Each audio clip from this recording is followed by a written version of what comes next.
Everyone, welcome back to my channel doctor Jyoti physics lecture. ये MDU का 2017 में जो MSc फिजिक्स का एंट्रेंस एग्ज़ाम हुआ था उसी का सॉल्यूशन मैं कंटिन्यू कर रही हूँ। तो 2 लेक्चर ऑलरेडी अपलोड कर चुकी हूँ। नेक्स्ट लेक्चर है। फर्स्ट क्वेश्चन क्या हुआ है, न्यूक्लियर फिजिक्स का क्वेश्चन है। The classical electron radius is of the order of 10⁻⁻8 centimetre, 10⁻⁻11 centimetre, 10⁻⁻13 centimetre और 10⁻⁻15 सेंटीमीटर। तो आपको पता है न्यूक्लियर साइज आप किस फॉर्मूले से निकालते हो, R is equal to R0a⁻1/3। R आपका जो है न्यूक्लियस की साइज़ को बताता है, जो कि रेडियस होता है, R0 कांस्टेंट होता है, A मास नंबर होता है। ये मेरे पास न्यूक्लियस की स्फेरिकल शेप है, दिस वन इज़ R। तो R किस ऑर्डर में आता है, 10⁻⁻15 मीटर के इक्वल आता है। 1 फर्मी कितना होता है, 10⁻⁻15 मीटर। जब आप इसको सेंटीमीटर में कन्वर्ट करोगे, it comes out to be 10⁻⁻13 centimetre. So क्या आंसर हुआ आपका, 10⁻⁻13 centimetre. Third option is right answer. Next question देखिए, nuclear forces are gravitational attractive है, इलेक्ट्रोस्टैटिक रिपल्सिव है, long range and short attractive है, short range and short attractive है। तो nuclear forces का क्या नेचर होता है, nuclear forces are short range. अब इसमें फोर्स कौन सी काम करती है, एक्चुअली है क्या न्यूक्लियर फोर्सेस, जो न्यूक्लियॉन्स के बीच में काम करती हैं। न्यूक्लियॉन्स आपके पास क्या होते हैं, आइदर प्रोटॉन्स और न्यूट्रॉन्स। लाइक ये 2 प्रोटॉन्स हैं तो इनके बीच में न्यूक्लियर फोर्स काम कर रही है, ये 2 न्यूट्रॉन्स हैं तो इनके बीच में न्यूक्लियर फोर्सेस काम कर रही है। तो ये आपकी काफ़ी शॉर्ट रेंज तक एक्टिव रहती हैं, इसके बाद इनका इन्फ्लुएंस कम हो जाता है और कोलम्बियन फोर्स का रोल आ जाता है। इट एक्ट्स बिटवीन न्यूक्लियॉन्स और ये क्या होती हैं, अट्रैक्टिव होती हैं। ये क्वेश्चन कई बार पूछा जाता है आपसे। नेक्स्ट क्वेश्चन देखते हैं। नेक्स्ट क्वेश्चन है, हाफ लाइफ गिवन है रेडियो एक्टिव मटेरियल की। रेडियो एक्टिव न्यूक्लियस मैंने पहले भी बताया था, कुछ न्यूक्लियस आपके अनस्टेबल हैं तो वो स्टेबिलिटी गेन करने के लिए उसमें से एमिशन ऑफ पार्टिकल्स होता है। ये पार्टिकल्स आपके अल्फा पार्टिकल्स हो सकते हैं, बीटा हो सकते हैं और गामा हो सकते हैं। तो क्वेश्चन क्या है, हाफ लाइफ गिवन है 4 डेज है, जो कि T half. After 20 days the fraction remaining undecayed, कितना अनडिकेड आपका पोर्शन रह जाएगा, 1/32, 1/20, 1/16, 1/8। कैसे सोल्व करोगे, T हाफ लाइफ यानी 4 डेज़ के बाद वो मटेरियल, अगर आपके पास N0 था तो 4 डेज़ के बाद कितना रह गया, N0/2। कितनी हाफ लाइफ बन रही है, यहाँ से नंबर ऑफ हाफ लाइफ आप कैलकुलेट कर सकते हैं, 20 डेज़ बाई 4। तो यहाँ से हाफ लाइफ कितनी आ गई, 5 आ गई। 5 लाइफ कितनी क्वांटिटी रह जाएगी, 1/2⁻n, वेयर n आपके पास क्या है, नंबर ऑफ हाफ लाइफ्स। तो 1/2⁵, that is equal to 1/32। So first option is right answer. Next question देखते हैं। नेक्स्ट क्वेश्चन, ये आप 11th-12th में भी फिजिक्स में पढ़ा होगा आपने। सन रिलीजेज एनर्जी बाय, कौन सी प्रोसेस से सन एनर्जी रिलीज करता है, न्यूक्लियर फिशन से, न्यूक्लियर फ्यूजन से, स्पॉन्टेनियस कंबशन से, हाइड्रोथर्मल प्रोसेस से। It releases energy by nuclear fusion. Okay, next question देखते हैं। ये आपके पास पार्टिकल फिजिक्स का क्वेश्चन आता है, जो कि आपने पास कोर्स में नहीं पढ़ते, आप ऑनर्स में पढ़ते हो न्यूक्लियर एंड पार्टिकल फिजिक्स में। Choose the particle with 0 barrier number from the given list below. तो आपके पास पायोन्स है, न्यूट्रॉन है, प्रोटॉन है, डेल्टा प्लस है, इन सब का बैरियर नंबर होता है, दीज आर बैरियंस। पायोन्स जो होता है उसको कैसे डिनोट करते हो, π+, π0, π-, ये तीनों क्या होते हैं, पायोन्स होते हैं। इनका जो है बैरियर नंबर क्या रहता है, 0। नेक्स्ट क्वेश्चन है, ये स्ट्रेंजलेस पार्टिकल होते हैं, स्ट्रेंज नहीं एग्जिस्ट करते इनके। The one which is not compatible with crystal symmetry is 1-fold symmetry, 3-fold symmetry, 5-fold symmetry और 6-fold सिमेट्री। क्रिस्टल सिमेट्री में कौन सी सिमेट्री एग्जिस्ट नहीं करती, आपने पढ़ा होगा सॉलिड स्टेट फिजिक्स में, PSC फाइनल ईयर में भी आता है ये और ऑनर्स में भी आता है। तो 5-fold सिमेट्री आपकी एग्जिस्ट नहीं करती है। नोट था कंपेटिबल वर्ड, तो third option is right answer. Next question देखते हैं। नेक्स्ट क्वेश्चन है, the ratio of the volume of atoms to the total volume available in a simple cubic lattice is.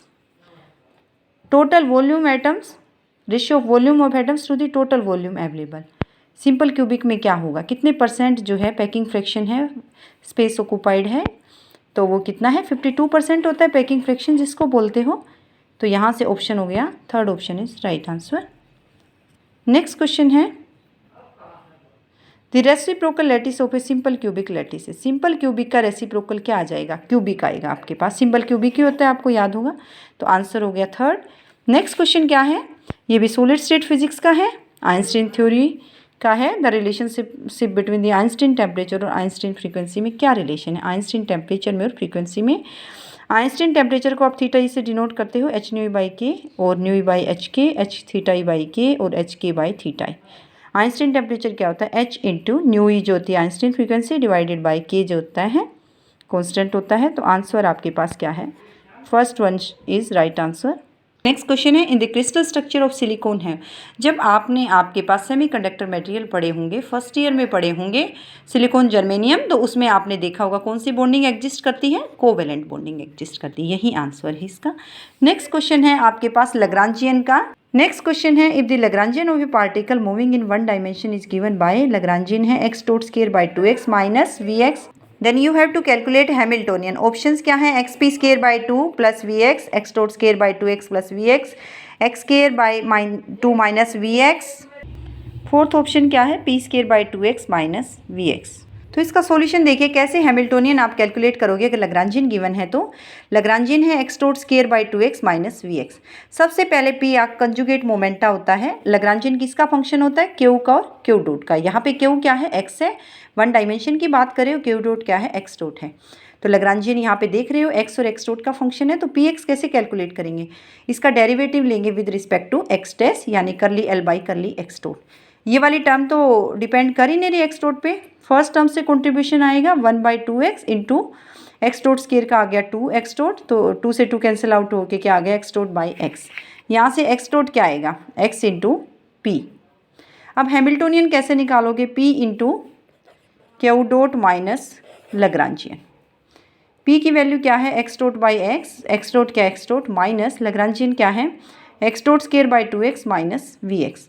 क्या आया यहाँ से, x dot square by X minus X dot square by 2x, यानी X dot square by 2x आ गया, minus minus plus V X. यहाँ से आप क्या रख सकते हो, एक्स डॉट की वैल्यू देखिए एक्स पी है, एक्स डॉट की जगह रखिए X P square by 2x plus V X. क्या आ गया, X square P square by 2x plus V X, और you can say X cancel out होके P square X by 2 plus V X. First option उसमें right answer है। Actually Hamiltonian किसका function होता है, क्यू और पी का। तो आपको आंसर किसकी टर्म्स में छोड़ना है, क्यू और पी की। क्यू यहाँ पे एक्स था और पी मोमेंटम था, तो पी और एक्स की टर्म्स में आप आंसर छोड़ रहे हो। लैग्रांजियन किसका फंक्शन था, क्यू और क्यू डॉट का, एक्स और एक्स डॉट का। सो first option is right answer. Next question देखते हैं, आपके पास जो है थर्मोडायनेमिक्स का क्वेश्चन है, जो कि बीएससी सेकंड ईयर में आप पढ़ते हैं। The first law of thermodynamics is the conservation of. जब आप फर्स्ट लॉ पढ़ रहे हो थर्मोडायनेमिक्स का, उसमें क्या कंजर्व रहता है, मोमेंटम कंजर्व रहता है, एनर्जी कंजर्व रहता है, दोनों कंजर्व रहते हैं, या नन ऑफ दिस। आपने देखा होगा energy remains conserve. First law of thermodynamics is the conservation of energy. बाकी बेसिक थर्मोडायनेमिक्स फर्स्ट लॉ क्या होता है, जब आप सिस्टम को हीट सप्लाई करें डी क्यू, कुछ तो उसकी इंटरनल एनर्जी बढ़ाएगा, कुछ वर्क डन होगा सिस्टम पे, ठीक है। डन ऑन द सिस्टम भी हो सकता है और बाय द सिस्टम भी हो सकता है। अगर ऑन द सिस्टम है तो डी डब्ल्यू आप पॉजिटिव लोगे, बाय द सिस्टम है तो वर्क डन नेगेटिव लोगे।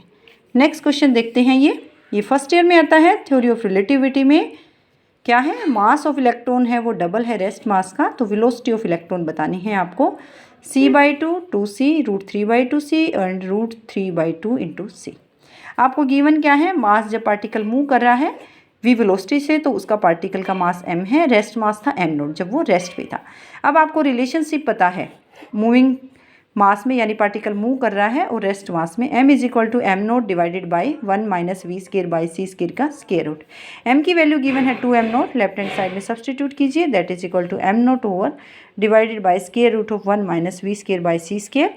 यहाँ से m0 से m0 कैंसिल आउट, दोनों साइड स्केयरिंग कीजिए, क्या मिला, 1 minus V square by C square is equal to 1/2 whole square, that is equal to 1/4, और you can say V square by C square is equal to 1 minus 1/4, that is equal to 3/4, और you can say V is equal to √3/2 into C.